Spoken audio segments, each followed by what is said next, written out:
ભગવાનની કૃપા અને સંતના આશીર્વાદ અને જ્યારે સૌનો સાથ મળે ત્યારે ગમે એવું અઘરું કાર્ય હોય ને એ પણ ખૂબ સરળતાથી થઈ જાય છે. ભગવાન સ્વામિનારાયણે શિક્ષાપત્રીની અંદર સ્વહસ્તે પોતે જાતે લખ્યું છે, કર્તવ્યમ કારણીયમ વા શ્રાવણે માસી સર્વથા બિલ્વપત્રાદિભિ પ્રીત્યા શ્રી મહાદેવ પૂજનમ શ્રી મહાદેવ પૂજનમ.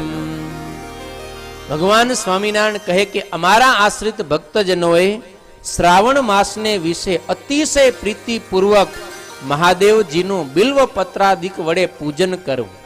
જો પોતે પૂજન ન કરી શકે, અસમર્થ હોય, તો કોઈક ભૂદેવ દ્વારા, પૂજારી દ્વારા, સાધુ સંતો દ્વારા પણ પૂજન કરાવવું. કેનો આદેશ છે આ? ભગવાન સ્વામિનારાયણનો.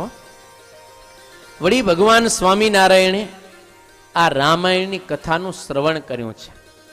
ઘણી વખત સમાજની અંદર એવી વાતો થતી હોય કે એવી માન્યતા હોય કે આ સ્વામિનારાયણ સંપ્રદાય વાળા છે એ બીજાને ઓછા માને. પણ આપણે રાપર તો સાક્ષી છે. હા, 1 મહિનો સુધી ભાગવત કથા કરી. કેના ચરિત્ર ગાયા? ભગવાન શ્રી કૃષ્ણના.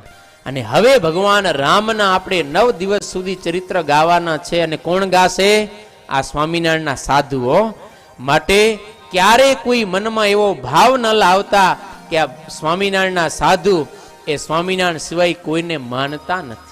ના ભાઈ, આ સ્વામિનારાયણના સંતો ભગવાન રામ, ભગવાન કૃષ્ણ, ભગવાન સ્વામિનારાયણ, ભગવાન મહાદેવજી આમાં ક્યારેય ભેદ નથી કરતા.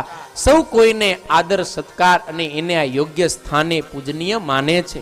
હા, સૌને પોતપોતાના ઈષ્ટદેવને વિશે પતિવ્રતાની ટેક હોય અને એ હોવી જોઈએ અને એ શાસ્ત્ર સંમત વાત છે.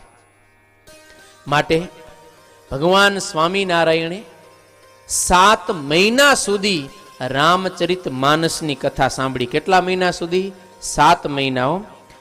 નિર્જલા એકાદશી એટલે કે જેઠ સુદ એકાદશી થી ભગવાન સ્વામિનારાયણે રામચરિત વાલ્મીકી રામાયણનું શ્રવણ કરવાનું ચાલુ કર્યું અને પોષ સુદ એકાદશી સુધી 7 મહિના સુધી ભગવાન સ્વામિનારાયણે પોતાના ભાઈઓને સાથે રાખી હરિસ્તુ તત્ર નિવસન આરસમ રામાયણમ નૃપ ભ્રાતૃભ્યામ સહ શુશ્રુષ તદેક્ષત તદાગમમ.